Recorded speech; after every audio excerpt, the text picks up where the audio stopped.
কাগজ সংকটে এবছর পহেলা জানুয়ারি শিক্ষার্থীদের হাতে পাঠ্য বই পৌঁছানো নিয়ে চরম অনিশ্চয়তা।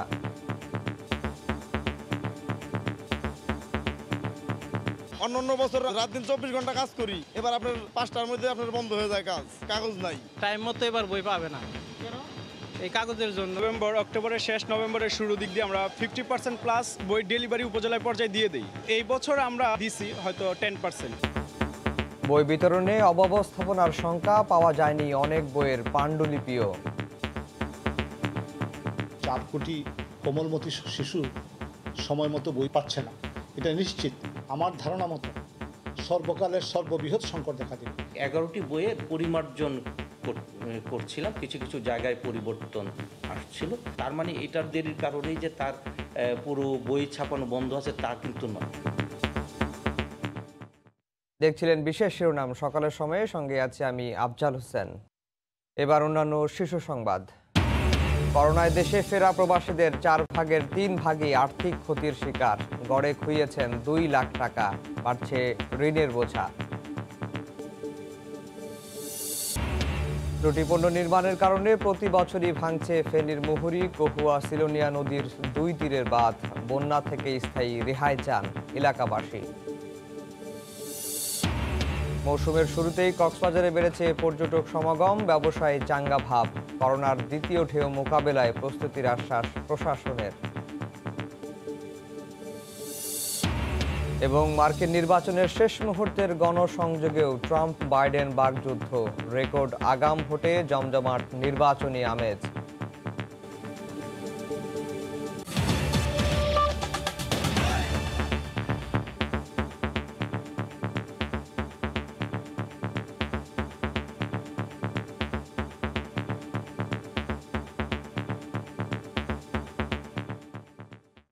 একদিকে কাগজ সংকট, অন্যদিকে পাণ্ডুলিপি না দেয়া, মাঝখানে হাতে সময় আছে 2 মাসেরও কম। সব মিলিয়ে এবছর পহেলা জানুয়ারির মধ্যে শিক্ষার্থীদের হাতে বই পৌঁছে দেওয়া নিয়ে সৃষ্টি হয়েছে চরম অনিশ্চয়তা। মুদ্রণ শিল্প সমিতি বলছে, এখনই সংকট দূর না করলে বই বিতরণ নিয়ে এবার রেকর্ড পরিমাণ অব্যবস্থাপনার শঙ্কা রয়েছে। তবে এত কিছুর পরও পাঠ্যপুস্তক বোর্ড বলছে সময় মতো সবাই বই পাবেন। মাহমুদ রাকিবের রিপোর্ট। অলস পড়ে আছে লাইন ধরে সাজানো বিশাল আকৃতির মেশিনগুলো। কাজ না থাকায় সেই মেশিনারিজের পাশে শুয়ে বসে সময় কাটাচ্ছে ছাপাখানার শ্রমিকরা।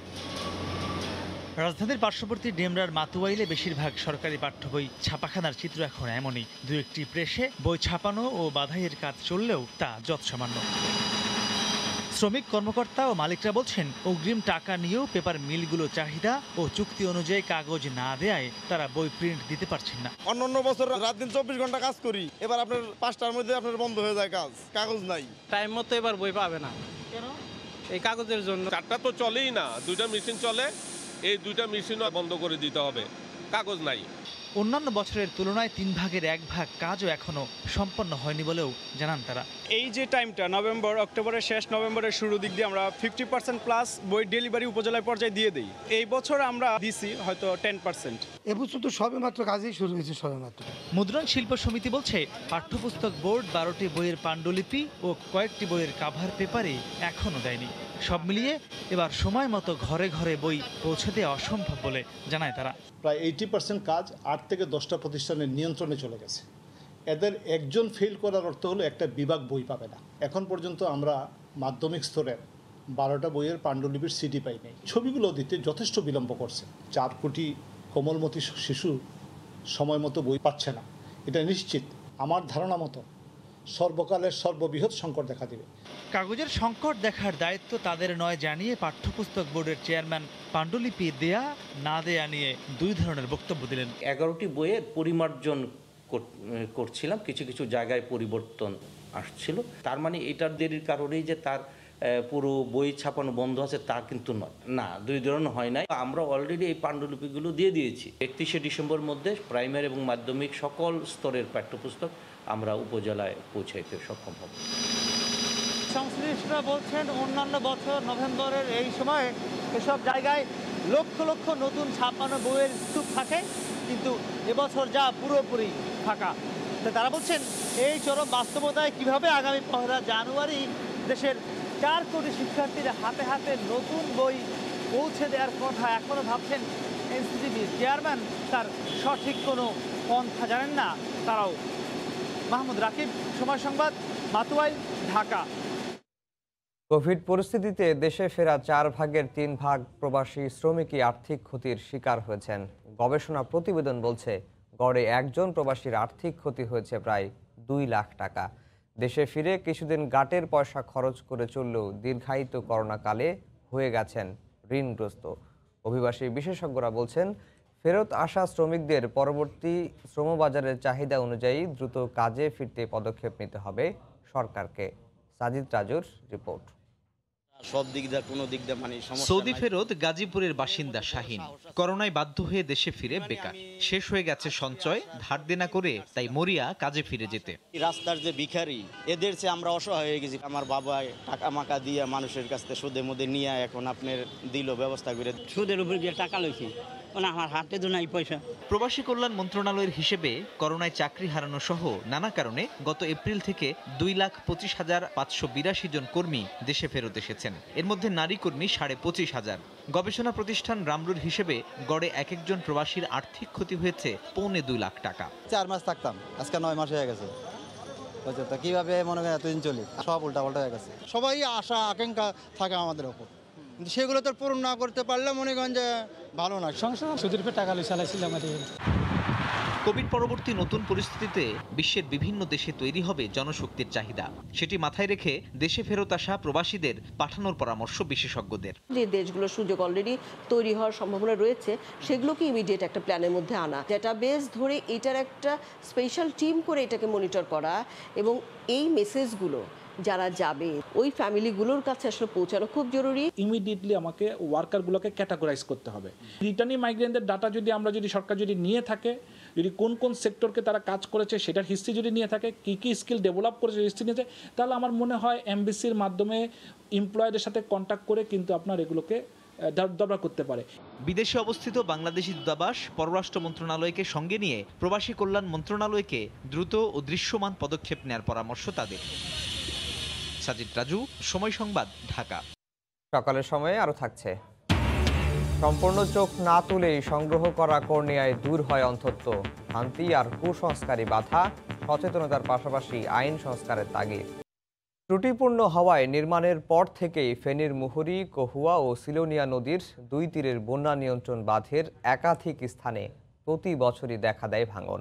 বন্যার পর ত্রাণের নামে সহায়তা নিয়ে স্থানীয় প্রশাসন দুর্গতদের পাশে দাঁড়ালেও এলাকাবাসীর দাবি স্থায়ী সমাধান। জেলা প্রশাসন ও পানি উন্নয়ন বোর্ডের বাঁধের নির্মাণের ত্রুটির কথা স্বীকার করে বরাবরের মতোই শোনালেন আশ্বাসের বুলি। জুলহাস তালুকদারের ক্যামেরায় আতিয়ার সজলের রিপোর্ট। গত শনিবার রাতে ভারতের ত্রিপুরা থেকে পাহাড়ি ঢলের পানির তোড়ে বাঁধের মুহুরী অংশের উত্তর দৌলতপুর এবং কহুয়ার অংশে ভাঙন সৃষ্টি হয়ে পানি ঢুকে প্লাবিত হয় 5টি গ্রাম। চলতি বছরের জুলাই মাসের মাঝামাঝি সময় 8টি স্থানের ভাঙনে প্লাবিত হয়েছিল 20টিরও বেশি গ্রাম। এভাবে প্রতি বছরই এলাকার বাসিন্দাদের একাধিকবার বন্যার কবলে পড়তে হয়। প্রতিবারই মাঠের ফসল, পুকুরের মাছ, বসত ঘরবাড়ি আর এলাকার রাস্তাঘাটের ব্যাপক ক্ষতির পর স্থানীয়রা স্থায়ী সমাধানের দাবি জানান, কিন্তু কোনো প্রতিকার নাই। মাছের ঘের, আমাদের ফসলি জমি সব নষ্ট হয়ে যায়, বারবার আমরা এভাবে লোকসানের মুখে পড়ি। ওই যে পানি উন্নয়ন বোর্ডের লোক আসতেছে, বেরিবার সমাধান করবে, গাং সংস্কার করবে, কিছু হইতেছে না। ঠিকাদাররা আসি বাঁচবো কই লুটি বুড়ি খাইলাই। আমরা চাই যে মুহুরী নদী, কহুয়া, সিলোনিয়া এই 3টা স্থায়ী সমাধান। ক্ষতিগ্রস্তদের মাঝে ত্রাণ দিতে গিয়ে বাঁধের ত্রুটির কথা স্বীকার করে ফেনীর জেলা প্রশাসকও জানালেন সমস্যার স্থায়ী সমাধানের প্রয়োজনীয়তার কথা। আমরা আশা করছি যে আগামী যে ঘোষণা দেওয়া হয়েছে ডিসেম্বরের মধ্যে বাদ করা, হয়তো শুকনো মৌসুমে বাঁধগুলো আরও ভালোভাবে করতে পারবো এবং এই বাঁধ যাতে না ভাঙে সেই জন্য আমরা চেষ্টা করব।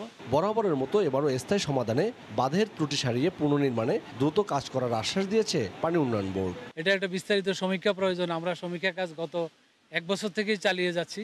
বিভিন্ন জায়গায় প্রয়োজন মাফিক এবং অবস্থার সাথে সঙ্গতি রেখে আমরা এটা যুগোপযোগী এবং টেকসই একটা ডিজাইন করতেছি, যেন বারবার এই সমস্যাটা না হয়। 150 কোটি টাকা ব্যয়ে বন্যা প্রতিরক্ষায় বাঁধটি ফেনীর সদর সহ ফুলগাজী, পরশুরাম ও ছাগলনাইয়া উপজেলাকে বন্যা থেকে রক্ষায় নির্মাণ করা হয় 9 বছর আগে।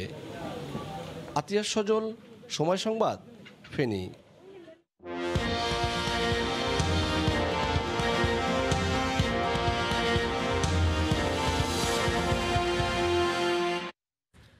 বাইডেনের হাতে যুক্তরাষ্ট্র নিরাপদ নয় বলে মন্তব্য করেছেন মার্কিন প্রেসিডেন্ট ডোনাল্ড ট্রাম্প।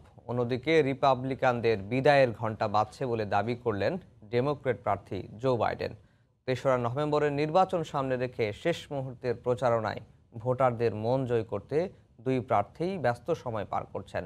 শনিবার পেনসিলভেনিয়ার 4টি সমাবেশে বক্তব্য রাখেন ট্রাম্প। অন্যদিকে আরেক ঝুলন্ত অঙ্গরাজ্য মিশিগানে প্রচারণা চালান বাইডেন। পেনসিলভেনিয়া থেকে হাসানুজ্জামান সাকির রিপোর্ট। শনিবার মিশিগানে সাবেক প্রেসিডেন্ট বারাক ওবামাকে নিয়ে প্রচারণা চালালেন ডেমোক্রেটিক প্রার্থী জো বাইডেন। তারা বলেন ট্রাম্প কোনোভাবেই যুক্তরাষ্ট্রের যোগ্য president non. He hasn't shown any interest in just doing the work or helping anybody but himself or his friends. অপরদিকে পেনসিলভেনিয়ায় ডোনাল্ড ট্রাম্প অভিযোগ করেছেন রাশিয়া চীনের সাথে সম্পর্কের কারণে যুক্তরাষ্ট্রের ক্ষতি করবেন Biden. Everybody has to watch vigilant. Your decision, your future is at stake. এদিন ট্রাম্পের প্রতিটি সমাবেশে বিপুল সংখ্যক লোক সমাগম হয়। বাংলাদেশিরাও এতে অংশ নেন। এবারে নির্বাচনে ডোনাল্ড ট্রাম্প বিপুল ভোটে জয়লাভ করবে। এদিকে উইসকনসিনে ও পেনসিলভেনিয়ায় আবারও একাই প্রেসিডেন্টের পক্ষে প্রচারণা চালিয়েছেন ফার্স্ট লেডি মেলানিয়া ট্রাম্প। বিভিন্ন গণমাধ্যমের জরিপগুলো দেখলে মনে হবে জো বাইডেন ক্ষমতায় আসছেন। অন্যদিকে নির্বাচনী প্রচারণার এই উদ্দীপনা দেখলে মনে হতে পারে ডোনাল্ড ট্রাম্প আগামী 4 বছরের জন্য হোয়াইট হাউস দখলে রাখবেন। কিন্তু আসলে কি হতে যাচ্ছে তার জন্য অপেক্ষা করতে হবে 3 নভেম্বরের নির্বাচনের দিন পর্যন্ত। আর সেই নির্বাচনের ফলাফলের উপর নির্ভর করছে মার্কিন যুক্তরাষ্ট্রের রাজনীতির ভবিষ্যৎ। হাসানুজ্জামান সাকি, সময় সংবাদ, রেডিং, পেনসিলভেনিয়া। মার্কিন নির্বাচনের মাত্র একদিন বাকি। এরই মধ্যে দেশটির প্রেসিডেন্ট নির্বাচনের ইতিহাসে সর্বোচ্চ সংখ্যক আগাম ভোট পড়েছে। যুক্তরাষ্ট্রের ক্যালিফোর্নিয়া থেকে লস্কর আল মামুনের রিপোর্ট। ফ্লোরিডা বিশ্ববিদ্যালয়ের আওতাধীন ইউএস ইলেকশনস প্রজেক্টের হিসাব মতে গেল শনিবার পর্যন্ত যুক্তরাষ্ট্রে 9 কোটি 16 লাখেরও বেশি আগাম ভোট পড়েছে। দেশটিতে মোট নিবন্ধিত ভোটার প্রায় 15 কোটি 30 লাখ। সেই অনুযায়ী শনিবার পর্যন্ত নিবন্ধিত ভোটারের মধ্যে প্রায় 60 ভাগ এরই মধ্যে ভোট দিয়ে ফেলেছেন।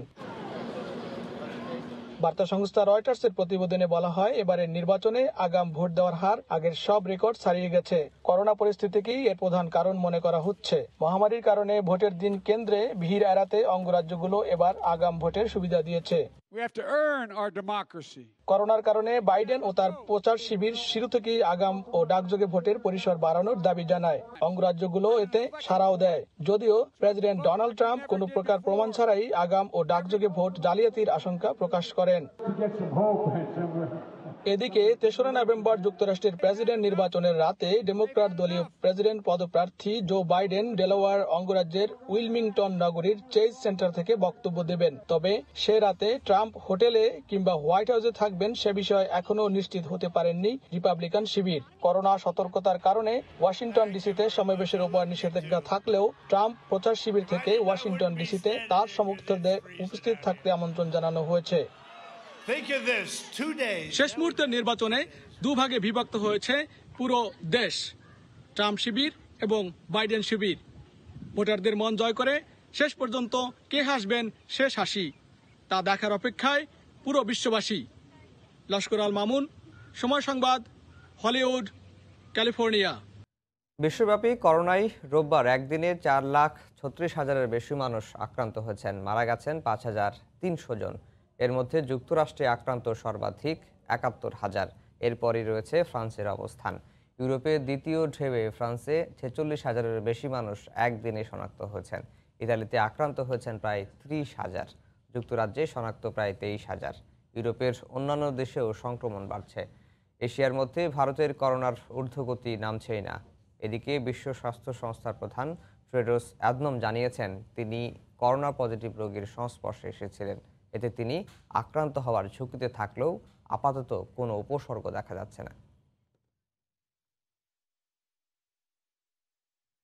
সামাজিক বাধা ও ধর্মীয় কুসংস্কারের কারণে কর্নিয়াজনিত অন্ধত্ব থেকে মুক্তি মিলছে না ভুক্তভোগীদের। অসংখ্য মানুষ জীবিত অবস্থায় কর্নিয়া দান করে গেলেও মৃত্যুর পর পরিবারের সঙ্গে কখনো কখনো বাধা হয়ে দাঁড়ায় সমাজের নেতৃত্ব স্থানীয়রা। তাই ব্যাপক সচেতনতা সৃষ্টির পাশাপাশি অঙ্গ প্রত্যঙ্গ সংযোজন আইনে নতুন ধারা যুক্ত করে কর্নিয়া প্রতিস্থাপন প্রক্রিয়া সহজ করার আহ্বান বিশেষজ্ঞদের। নুরুল আলমের ছবিতে দেখুন মুজাহিদ শুভর রিপোর্ট।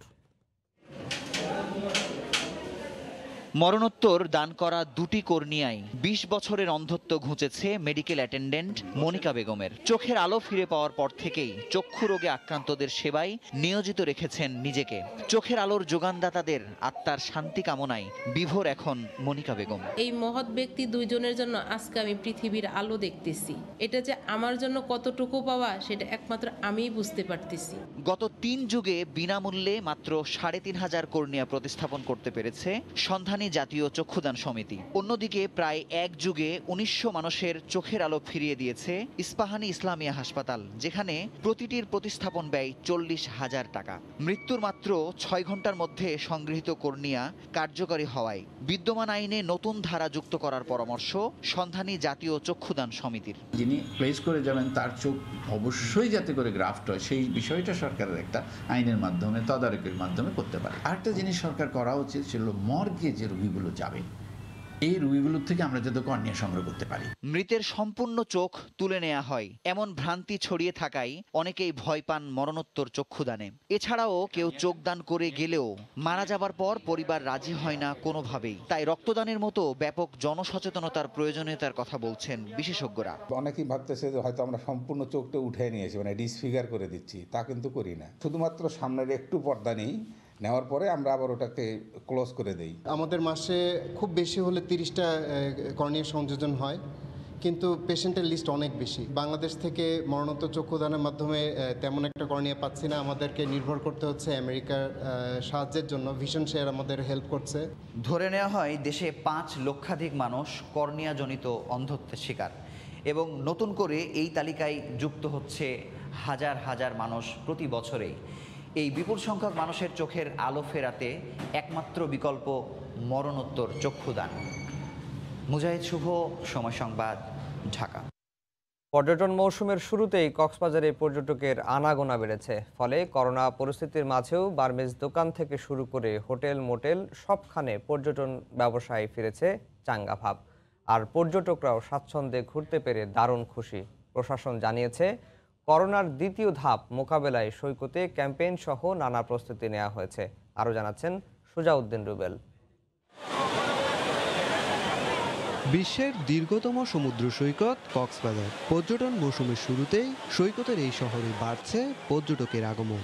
বিশেষ করে সাপ্তাহিক ছুটির দিনগুলোতে কানায় কানায় পূর্ণ হচ্ছে সৈকতের 3টি পয়েন্টের সাগর তীর। সমুদ্র সৈকতে গোসল করলাম, এখন আমি এখন হোটেলে যে হাত মুখ ধুবো, আবার বিকালে এসে এখানে আসার পর একদম রিল্যাক্স ভাবে আনন্দ করতেছে, এনজয় করতেছে। তো আমরা খুব খুশি, ওদের খুশি থেকে আমরা খুব খুশি। অনেক রোমাঞ্চকর অনুভব করলাম, বাচ্চাদের নিয়ে এসে খুব ভালো লাগছে ঘুরতে। পর্যটন মৌসুমের শুরুতে পর্যটক বাড়ায় সৈকত এলাকার দোকানপাটে ভালো বেচাকেনা হচ্ছে। আর হোটেল মোটেলগুলোতে অগ্রিম বুকিংও বাড়ছে বলে জানিয়েছেন ব্যবসায়ীরা। শুক্রবার আর বেশিরভাগ একটু ভালো হয়, পর্যটক থাকে। আশা করতেছি করোনার পর থেকে এখন পরিস্থিতি ভালো হয়ে যাবে। এখন তো পিক সিজন অলরেডি শুরু হয়ে গেছে, তো সব কিছু ঠিক থাকলে একটা ভালো অবস্থানে যেতে পারবো। পর্যটন ব্যবসা আরও সুদূর প্রসারী হবে। এদিকে জেলা প্রশাসক জানালেন পর্যটন মৌসুমে করোনার দ্বিতীয় ধাপ মোকাবেলায় সৈকতে ক্যাম্পেইন সহ ব্যাপক প্রস্তুতি নেওয়া হয়েছে। শীতের সময় আবার কক্সবাজার পর্যটন এরিয়া সবকিছু মিলিয়ে আমাদের একটা ব্যাপক প্রস্তুতি আমরা নিচ্ছি, যাতে এই করোনার থেকে আমরা মুক্ত থাকতে পারি। সৈকতের লাবণী, সুগন্ধা ও কলাতলি পয়েন্টে রয়েছে সহস্রাধিক বার্মিজ দোকান আর রেস্তোরাঁ রয়েছে 5 শতাধিক, যেখানে কর্মরত রয়েছেন 10,000-এর বেশি কর্মচারী। সুজাউদ্দিন রুবেল, সময় সংবাদ, কক্সবাজার। সকালের সময়ের শীর্ষ সংবাদ জানিয়ে দিচ্ছি আরেকবার। কাগজ সংকটে এবছর 1 জানুয়ারি শিক্ষার্থীদের হাতে পাঠ্য বই পৌঁছানো নিয়ে অনিশ্চয়তা।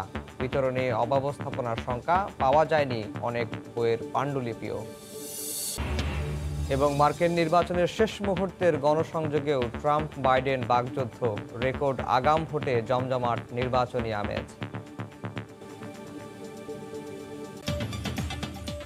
এই ছিল সকালের সময়ের সঙ্গে থাকুন সময়ের।